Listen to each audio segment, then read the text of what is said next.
బులెటిన్లో breaking news చూస్తున్నాం. పల్నాడు జిల్లాలో ఘోర రోడ్డు ప్రమాదం జరిగింది. గుంటూరు నుంచి ఒంగోలు వెళ్తున్న కారు చిలకలూరిపేట బైపాస్ రోడ్డులో లారీని ఢీకొట్టింది. ఈ ఘటనలో 4 యువకులు అక్కడికక్కడే మృతి చెందారు. ప్రమాద సమయంలో కారులో 6 యువకులు ఉండగా 2 తీవ్రంగా గాయపడ్డారు. ప్రస్తుతం వారి పరిస్థితి విషమంగా ఉంది.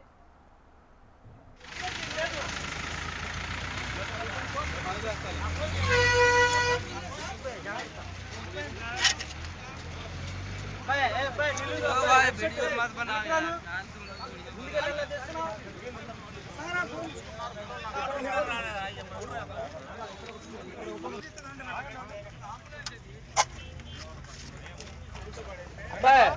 అక్కడ మీరందరూ ఎవరు మీరు అవతలకి వెళ్ళిపోండి.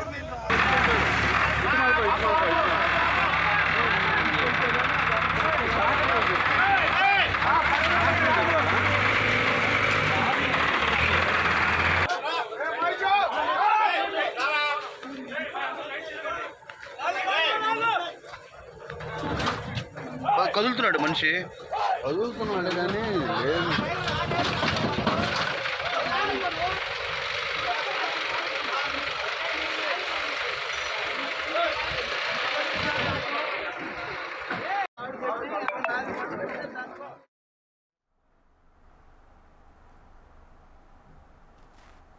పల్నాడు జిల్లాలో ఘోర రోడ్డు ప్రమాదం జరిగింది. గుంటూరు నుంచి ఒంగోలు వెళ్తున్న కారు చిలకలూరిపేట బైపాస్ రోడ్డులో లారీని ఢీకొట్టింది. ఈ ఘటనలో 4 యువకులు అక్కడికక్కడే మృతి చెందారు. ప్రమాద సమయంలో కారులో 6 యువకులు ఉండగా 2 తీవ్రంగా గాయపడ్డారు. ప్రస్తుతం వారి పరిస్థితి విషమంగా ఉంది. ఇక ఇదే అంశానికి సంబంధించి మరింత సమాచారం అందించడానికి మా కరెస్పాండెంట్ నరసింహ ఫోన్లో సిద్ధంగా ఉన్నారు. నరసింహ, చెప్పండి, ప్రస్తుత పరిస్థితి ఎలా ఉంది? ఆ యువకులు ఏ ప్రాంతవాసులుగా గుర్తించారు? గీతిగా పల్నాడు జిల్లా చిలకలూరుపేట నుంచి గుంటూరు వచ్చే హైవే ఏదైతే ఉందో కొత్త హైవే చిలకలూరుపేట పట్టణానికి వెలుపులుగా కూడా ఒక హైవే వేయటం జరిగింది. ఆ హైవే పైన ఘోర రోడ్డు ప్రమాదం చోటు చేసుకున్నట్టు మనం చెప్పుకోవచ్చు. అయితే ఈ ఘోర రోడ్డు ప్రమాదంలో 4 అక్కడికక్కడే మృతి చెందారు. 2 పరిస్థితి విషమంగా ఉన్నట్టు మనం చెప్పుకోవచ్చు. అంతేకాకుండా హైవే మీద ట్రాక్టర్ లోడ్తో వెళ్తుంది. ఆ ట్రాక్టర్ వెనక ఒక లారీ కంటైనర్ వస్తుంది. ఆ కంటైనర్ ని కంటైనర్ ముందు స్విఫ్ట్ కార్ అవుతుంది. ఈ కార్ లో 6 ప్రయాణిస్తున్నారు. ఏదైతే ఉందో లారీ కంటైనర్ వెళ్ళి స్విఫ్ట్ కార్ ను ఢీకొట్టింది. దీంతో 4 అక్కడికక్కడే మృతి చెందారు. 2 పరిస్థితి విషమం. అంతేకాకుండా 4 బాడీస్ కూడా ఆ కార్ లోనే విరక్కపోయినట్టు తెలుస్తుంది.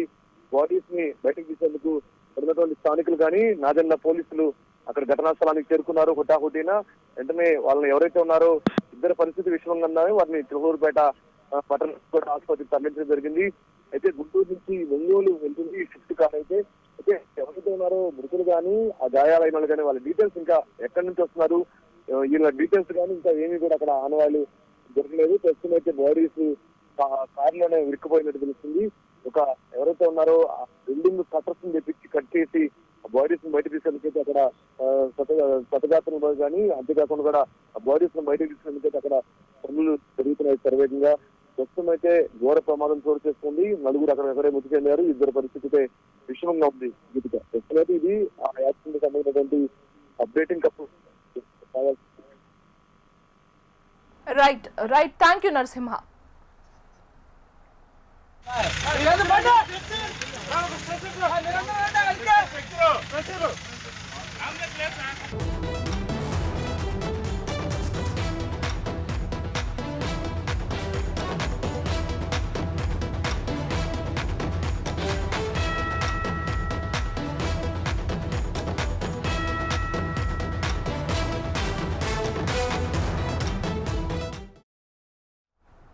రష్యా అధ్యక్షుడు పుతిన్ 2 రోజుల పర్యటనలో భాగంగా ఢిల్లీకి చేరుకున్నారు. పాలెం విమానాశ్రయంలో కళాకారుల నృత్యాలతో సంప్రదాయబద్ధంగా ప్రధాని మోదీ ఆయనకు సాదరంగా స్వాగతం పలికారు. ఈ రోజు ప్రధాని మోదీ అందించే విందులో పాల్గొననున్నారు. రేపు ఉదయం 11 గంటలకు రాష్ట్రపతి భవన్లో అధికార స్వాగతం పలకనున్నారు. అనంతరం ఇరు దేశాల మధ్య 23వ వార్షిక శిఖరాగ్ర సమావేశంలో పాల్గొననున్నారు. అణు విద్యుత్తో సహా పలు రంగాల్లో 2 దేశాల మధ్య కీలక ఒప్పందాలు జరగనున్నాయి.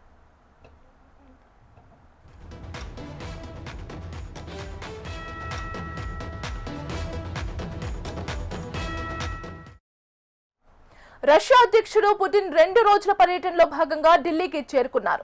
పాలెం విమానాశ్రయంలో కళాకారుల నృత్యాలతో సంప్రదాయబద్ధంగా ప్రధాని మోదీ ఆయనకు సాదరంగా స్వాగతం పలికారు. ఈ రోజు ప్రధాని మోదీ అందించే విందులో పాల్గొననున్నారు. రేపు ఉదయం 11 గంటలకు రాష్ట్రపతి భవన్లో అధికార స్వాగతం పలకనున్నారు. అనంతరం ఇరు దేశాల మధ్య 23వ వార్షిక శిఖరాగ్ర సమావేశంలో పాల్గొననున్నారు. అణు విద్యుత్తో సహా పలు రంగాల్లో 2 దేశాల మధ్య కీలక ఒప్పందాలు జరగనున్నాయి.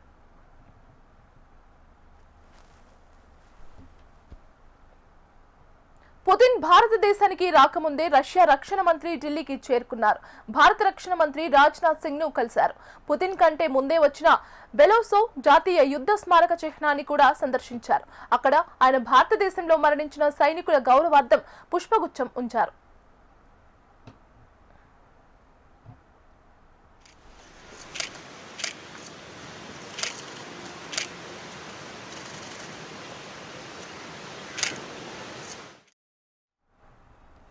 రష్యా అధ్యక్షుడు పుతిన్ భారత్ లో తన 2 రోజుల పర్యటన కోసం అడుగు పెట్టారు. పుతిన్ పర్యటనకు ముందు లోక్సభలో ప్రతిపక్ష నేత రాహుల్ గాంధీ కీలక వ్యాఖ్యలు చేశారు.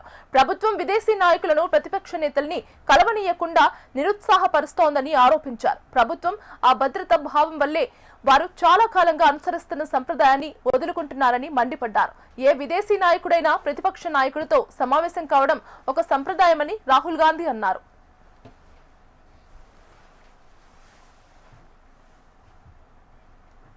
ఏడాదిలో ఎయిర్పోర్ట్ పనులు ప్రారంభం. జిల్లాలో యూనివర్సిటీ ఏర్పాటు, సాగునీటి ప్రాజెక్టులకు పెద్దపీట. ఇలా ప్రజా విద్యోత్సవ సభలో ఆదిలాబాద్ జిల్లాకు సీఎం రేవంత్ రెడ్డి వరాల జల్లు కురిపించారు. తాను అధికారంలోకి వచ్చిన నాటి నుంచి నిర్విరామంగా రాష్ట్ర ప్రజల కోసం పనిచేస్తున్నానని తెలిపారు. బీఆర్ఎస్ పాలనలో జనాల సొమ్ము దోచుకున్నారని, ఆ పాపం వల్లే కేసీఆర్ కుటుంబంలో డబ్బుల పంచాయతీ అని విమర్శించారు. ఆదిలాబాద్ ఎయిర్పోర్ట్ కూడా కట్టాలి అని పాయల శంకర్ నా దృష్టికి తీసుకొస్తే, నిజమే కదా, అత్యంత వెనుకబడిన ఆదిలాబాద్ కు ఎయిర్పోర్ట్ ఇస్తే ఇక్కడికి పరిశ్రమలు వస్తాయి. తెలంగాణ రాష్ట్రానికే కాదు, పక్కనున్న మహారాష్ట్రకు సంబంధించిన వాళ్ళు కూడా ఇక్కడ టైగర్ రిజర్వ్ ఫారెస్ట్లు ఉన్నాయి. అభయారణ్యంలో పులులను చూడడానికి దేశం నలుమూలల నుంచి వేలాది మంది ఈ ప్రాంతానికి వస్తున్నారు. వాళ్ళు రావాలంటే కష్టమవుతున్నది. మనకి ఎయిర్పోర్ట్ ఉండాలి అని ఆలోచన చేసినాం. ఈరోజు మేము భూమి ఇస్తే రక్షణ శాఖకు సంబంధించిన రాజ్నాథ్ సింగ్ గారు సహకరిస్తామన్నారు. ఏవియేషన్ మినిస్టర్ రామ్మోహన్ నాయుడు గారు అనుమతులు ఇస్తామన్నారు. ప్రధానమంత్రి నరేంద్ర మోడీ గారు నిధులు ఇస్తామన్నారు. నేను కాంగ్రెస్ అయి ఉండొచ్చు, మా ప్రభుత్వం అయి ఉండొచ్చు, కానీ అభివృద్ధిలో కేంద్ర ప్రభుత్వం యొక్క సహకారం తీసుకొని ఆదిలాబాద్కు ఎయిర్పోర్ట్ తేవాలి అని నిన్న ఢిల్లీకి వెళ్ళి మోడీ గారితో మాట్లాడి ఈనాడు ఆదిలాబాద్లో ఈ రోజు నేను ప్రకటిస్తున్నా, సంవత్సరం తిరిగే లోపల ఆదిలాబాద్లో ఎయిర్పోర్ట్ పనులను ప్రారంభించి ఎర్ర బస్సు రావడమే కష్టం అనుకున్న ఆదిలాబాద్లో ఎయిర్ బస్సును దించి ఇక్కడ అభివృద్ధికి పునాదులు వేసి ఇక్కడ పరిశ్రమలను తీసుకొచ్చే బాధ్యత మన ప్రభుత్వం తీసుకుంటుంది. ఇందిరమ్మ రాజ్యంలో ప్రజాపాలన చేస్తుంది అని నేను ఈ సందర్భంగా మీ అందరికీ తెలియజేస్తున్నా. వచ్చే సమీక్ష తర్వాత ఆదిలాబాద్ కు యూనివర్సిటీని ఇచ్చే బాధ్యత మా ప్రభుత్వం తీసుకుంటుంది. సమన్వయం చేసుకోవడానికి సుదర్శన్ రెడ్డి గారికి సూచన చేస్తున్నా. అందరితోని మాట్లాడి ఎక్కడ యూనివర్సిటీ ప్రారంభించాలనో కూడా స్థలాన్ని సేకరించండి. మా శంకర్ ఆదిలాబాద్ అంటాడు, మా బొజ్జు ఖానాపూర్ అంటాడు, మా ప్రేమ్ సాగర్ రావు గారు మంచిర్యాల అంటాడు. ఇంకా మా వివేకన్న, మా వినోద్ అన్న మళ్ళీ ఎక్కడంటారో తెలియదు. జిల్లాకి ఎన్నిక నాకు అభ్యంతరం లేదు. ఇక మీరు తలా ఓ దిక్కు కూలిస్తే నాకు కష్టం అవుతుంది. మీరు అందరు కలిసి ఒక అభిప్రాయానికి రాండి. నాకైతే ఇంద్రవెల్లిలో కడితే బాగుంటుందని అనిపిస్తుంది. నా మనసుకైతే ఆడ బావోజీ ఆడ జాతర ఉన్నది, నాగోబా జాతర, అక్కడ ఇంద్రవెల్లిలో కడితే మంచిగా ఉంటుంది. అక్కడికి వచ్చేటోళ్ళు ఉంటారు. ఇంద్రవెల్లి యూనివర్సిటీ అని పెట్టుకుంటే చరిత్రలో కూడా గొప్ప పేరు ఉంటుంది.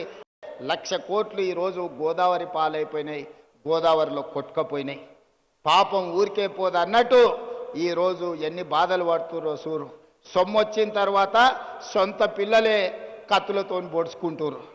ఎప్పుడైనా అక్రమ సంపాదన, అన్యాయపు సొమ్ము వస్తే కుటుంబంలో కూడా ప్రశాంతత ఉండదు.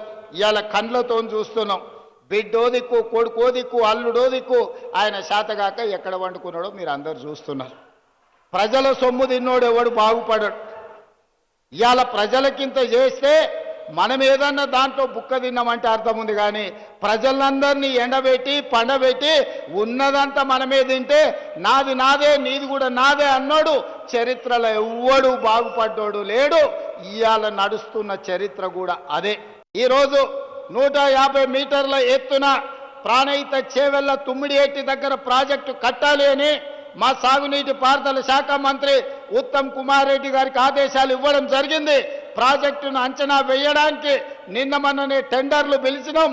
దీనికి సంబంధించి తొందరలోనే ఆదిలాబాద్ జిల్లా వ్యవసాయ భూములకు మీ గోదావరి జలాలను తరలించి ప్రతి ఎకరాకు నీళ్లు ఇవ్వాలి అన్న లక్ష్యంతో తుమ్మిడిఎట్టి దగ్గర ప్రాణహిత చేవెళ్ల ప్రాజెక్టును మళ్ళీ కడతాం.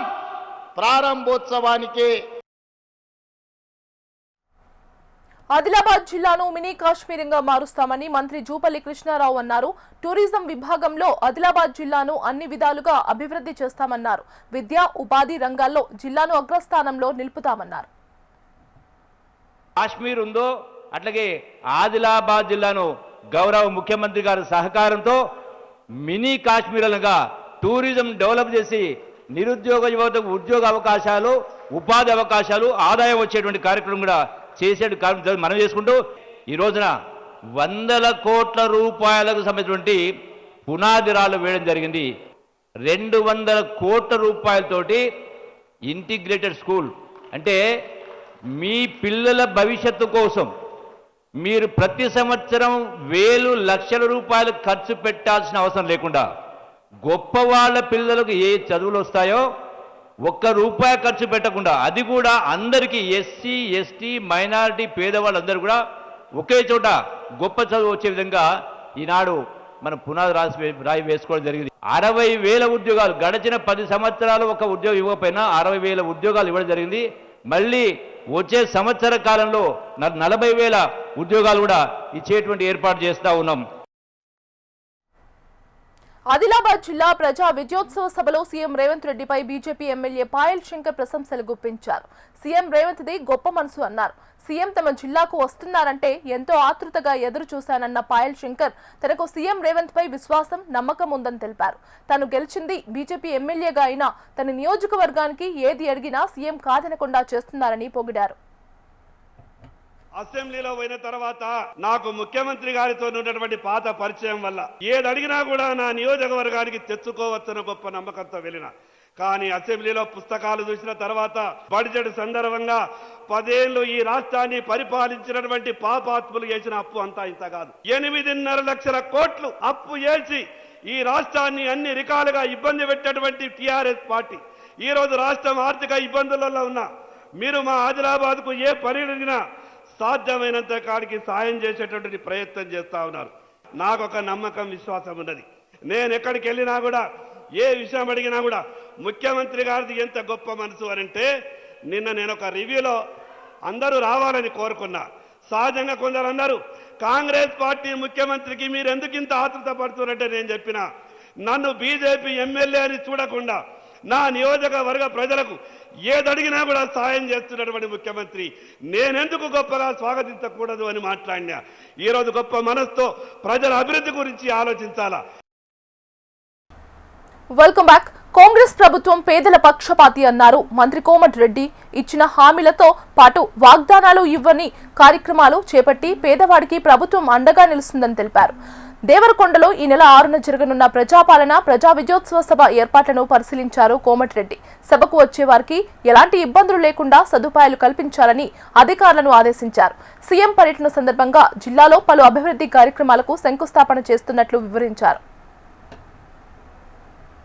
జనాలకు మించి కార్యకర్తలు స్వచ్ఛందంగా మహిళలు, యువకులు ఈరోజు పేదవాడు ఇందిరమ్మ ఇల్లు కట్టుకుంటున్న వాళ్ళు ముఖ్యమంత్రి గారిని చూడాలని చెప్పి ఈ ప్రభుత్వం చేసే సంక్షేమ కార్యక్రమాలు వాళ్ళు ఊహించలేదు గతంలో. మేము ఎప్పుడు కూడా ఇవాళ రేపు 200 కోట్లతో ఇంటిగ్రేటెడ్ ఇంటర్నేషనల్ స్టాండర్డ్ లో 3,000 మంది పిల్లలకు ఈరోజు యంగ్ ఇండియా ఇంటిగ్రేటెడ్ స్కూల్ కట్టిస్తామని 20,000 కోట్లు రాష్ట్రం మొత్తం దాదాపు 75 ఆన్సర్ టెండర్లు అయినాయి. అది ఎలక్షన్లో హామీ ఇవ్వలే. అలాంటి కార్యక్రమాలు ఇచ్చిన కార్యక్రమం, హామీలు ఇచ్చిన కార్యక్రమం, ఇవ్వని కార్యక్రమాలు, మహాలక్ష్మి లాంటి ఆర్టీసీ ఉచిత బస్సు కార్యక్రమంలో నేను ఇప్పుడు చింతపల్లి దేవస్థానం నడితే మహిళలు నడితే వాళ్ళందరూ కూడా సంతోషంగా ఉన్నారు. కొన్ని వేల మంది ఉన్నారు.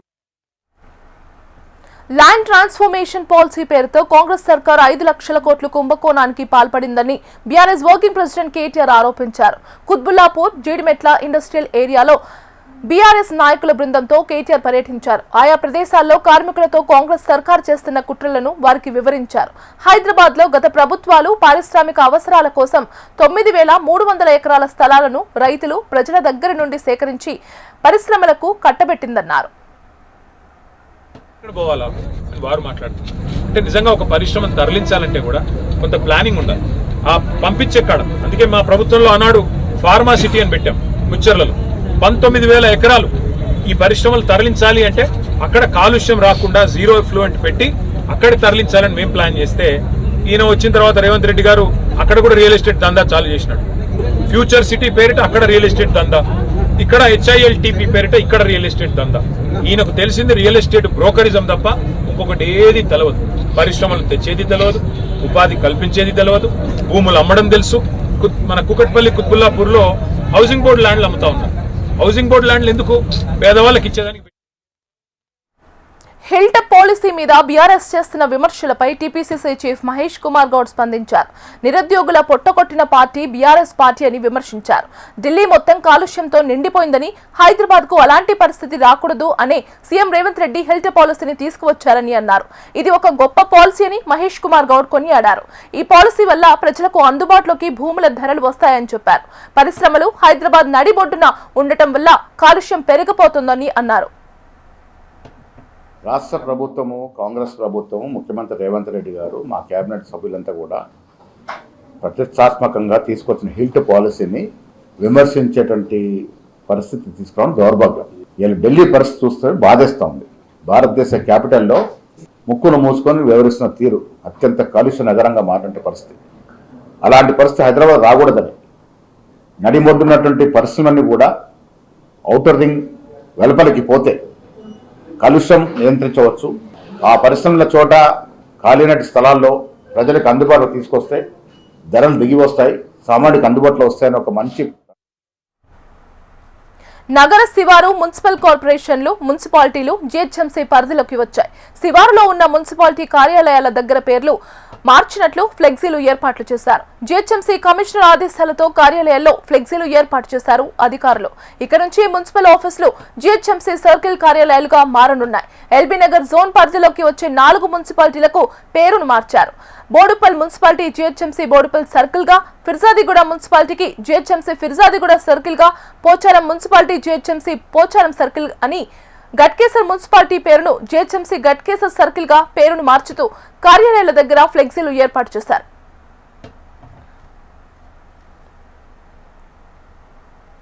AP CM Chandrababu capital region development అథారిటీతో రాజధాని నిర్మాణంపై కీలక సమావేశం నిర్వహించారు. ఈ సమావేశానికి మంత్రి నారాయణతో పాటు మున్సిపల్ శాఖకు చెందిన ఉన్నతాధికారులు హాజరయ్యారు. సమావేశంలో పలు ప్రతిపాదనలకు సిఆర్డీఏ ఆమోదం తెలిపింది. 169 కోట్లతో లోక్ భవన్ నిర్మాణం, 163 కోట్లతో జ్యుడిషియరీ బంగ్లా నిర్మాణానికి నిర్ణయం తీసుకున్నారు. 2వ దశ ల్యాండ్ పూలింగ్ లో అంతర్జాతీయ sports city, inner ring road, railway స్టేషన్లను చేపట్టాలన్న ప్రతిపాదనలకు సిఆర్డీఏ ఆమోదం తెలిపింది. 15 అంగన్వాడీ సెంటర్లు, పాఠశాలలు కలిపి మొత్తం 30 భవనాలను వచ్చే ఏడాది డిసెంబర్లోగా పూర్తి చేస్తామని మంత్రి నారాయణ వెల్లడించారు. మార్చి నెలాఖరులోగా అధికారుల నివాసాలు పూర్తి చేస్తామన్నారు. అమరావతి నిర్మాణాల కోసం నాబార్డ్ నుంచి 7,000 కోట్లు రుణం తీసుకునేందుకు సిఆర్డీఏ ఆమోదం తెలిపినట్లు వెల్లడించారు. దాంట్లో తీసుకున్న డెసిషన్లు ఏంటంటే గవర్నర్స్ బంగాళా, దానికి సంబంధించిన సముదాయాలు అన్నిటి కలిసి కన్స్ట్రక్షన్ చేసేదానికి టెండర్ అప్రూవల్కి యాక్చువల్గా 169 కోట్లు దాన్ని యాక్చువల్గా ఈరోజు అప్రూవల్ ఇవ్వడం జరిగింది. 169 crores ఆ Lok Bhavan. AP judicial academy కన్స్ట్రక్షన్కి అడ్మినిస్ట్రేటివ్ శాంక్షన్ ఇది 163 crores ఇచ్చారు. దాని మీద ఎస్టిమేషన్ చేసి టెండర్ పోవటం జరుగుతుంది. సో టెండర్ ప్రజలకు మెరుగైన సౌకర్యాలు కల్పించడమే గ్రామీణాభివృద్ధి శాఖ పని అని AP deputy CM Pawan Kalyan అన్నారు. చిత్తూరులో డీడీఓ కార్యాలయాన్ని ఆయన ప్రారంభించారు. అదే కార్యక్రమంలో వివిధ జిల్లాల్లోని 77 డీడీఓ కార్యాలయాలకు పవన్ వర్చువల్ గా ప్రారంభోత్సవం చేశారు. పరిపాలనను ప్రజలకు మరింత చేరువ చేయాలనే సంకల్పంతో రాష్ట్ర ప్రభుత్వం వికేంద్రీకరణకు పెద్దపీట వేస్తోందని ఆయన పాత్రుడు అన్నారు. నర్సీపట్నంలో నూతనంగా ఏర్పాటు చేసిన డివిజనల్ అభివృద్ధి అధికార కార్యాలయాన్ని స్పీకర్ ఆయన పాత్రుడు రిబ్బన్ కట్ చేసి శిలాఫలకాన్ని ఆవిష్కరించి లాంఛనంగా ప్రారంభించారు. ఏపీ కూటమి ప్రభుత్వంలో రైతులు సంతోషంగా లేరని మాజీ సీఎం జగన్ తీవ్ర విమర్శలు చేశారు. రాష్ట్రంలో రైతులు ఎదుర్కొంటున్న సమస్యలపై జగన్ మండిపడ్డారు. ప్రజలకు వాస్తవాలు తెలియాలని, రైతు పరిస్థితి చూస్తే సీమకు ఎంతో అన్యాయం జరిగిందని అన్నారు. ఏ ప్రభుత్వమైనా రైతు సంతోషంగా ఉంటేనే రాష్ట్రం సంతోషంగా ఉంటుందని జగన్ చెప్పుకొచ్చారు. తన హయాంలో రైతులకు ఉచిత పంటల బీమా హక్కు లభించిందన్నారు. కేవలం 19 నెలల పాలనలోనే 17 సార్లు ప్రకృతి వైపరీత్యాలు సంభవించిన 84 లక్షల మంది రైతులలో 19 లక్షల మందికి మాత్రమే పంటల బీమా అందిందని జగన్ పేర్కొన్నారు. ఒకవైపున రైతుల పరిస్థితి ఇంత దయనీయంగా ఉంది. రైతులకు ఇచ్చిన హామీలు మోసంగా తేలుతా ఉన్నాయి. ఇంతకుముందు లాస్ట్ ప్రెస్ కాన్ఫరెన్స్లో ప్రెస్ మీట్లో నేను చంద్రబాబు నాయుడు రైతుల కోసం అన్న మాటలు ప్లే చేసి చూపించిన. ఇచ్చిన హామీలన్నీ మోసంగా కనిపిస్తూ ఉన్నాయి. రైతుల పరిస్థితి దయనీయంగా మారింది. మరోవైపున టాపిక్ డైవర్ట్ చేసేందుకు మోసాలతో చంద్రబాబు నాయుడు ఏమంటాడు, రైతన్నా మీకోసం అంటూ ప్రచారం చేస్తారు. మలేరియాతో మృతి, హడ్డుబంగి గిరిజన సంక్షేమ ఆశ్రమ బాలికల పాఠశాల. ఏపీ పెట్టుబడులపై పోర్టల్ ఏర్పాటు చేసి పర్యవేక్షించాలని నిర్ణయం తీసుకున్నట్లు మంత్రి టీజీ భరత్ తెలిపారు. సీఎం అధ్యక్షతన సచివాలయంలో ఎస్ఐపిబి 13వ సమావేశం నిర్వహించారు. సమావేశంలో energy, I&I, tourism, food processing వంటి రంగాల్లో పెట్టుబడులకు ఆమోదం తెలిపారు. పెట్టుబడులకు ముందుకు వచ్చిన కంపెనీలు 50% వరకు పనులు ప్రారంభించాయని తెలిపారు. 20,444 కోట్ల పెట్టుబడులతో 26 సంస్థల ద్వారా భారీ ఉద్యోగ కల్పన లభిస్తుందని అన్నారు.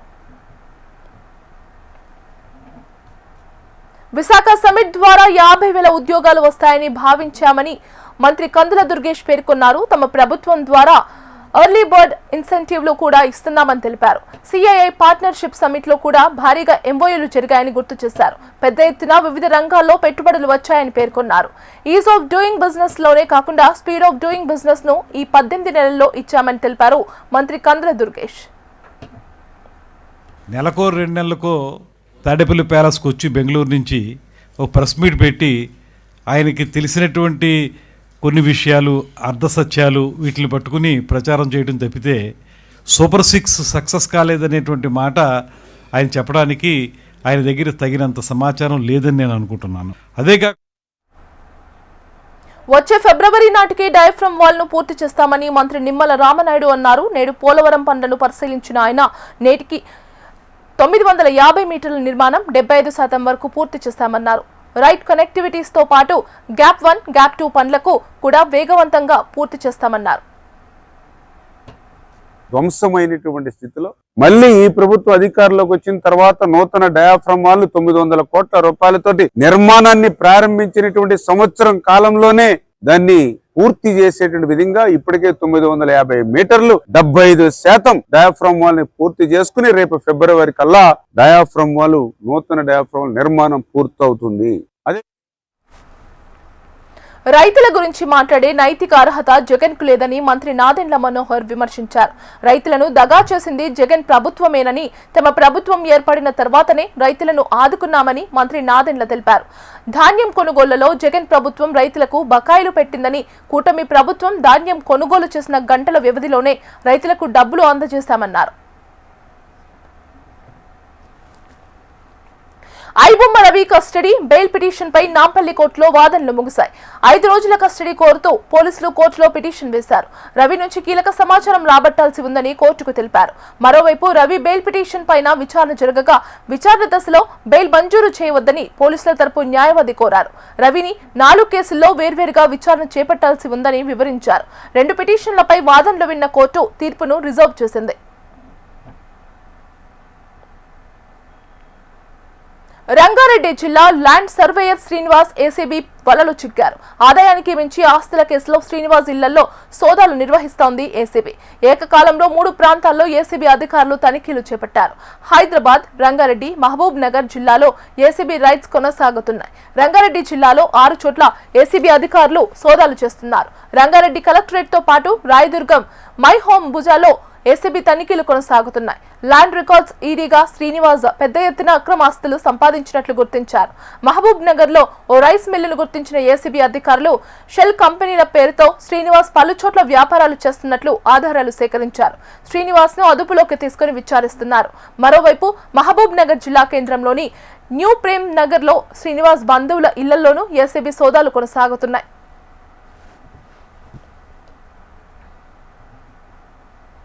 ఛత్తీస్గఢ్ లోని దంతేవాడ, బీజేపూర్ లో ఎన్కౌంటర్ జరిగింది. ఈ ఘటనలో 9 మంది మహిళలతో సహా మొత్తం 18 మంది మావోయిస్టులు మృతి చెందినట్లు బస్తర్ ఐజీ సుందర్ రాజ్ తెలిపారు. ఎన్కౌంటర్ నుంచి ప్రాణాలతో బయటపడిన మావోయిస్టులు త్వరగా లొంగిపోతే మంచిదని, లేకుంటే ప్రాణాలు పోగొట్టుకోవాల్సిన పరిస్థితి ఉంటుందని హెచ్చరించారు. కాల్పుల్లో మృతి చెందిన వారికి 1,30,00,000 రివార్డు ఉందని చెప్పారు.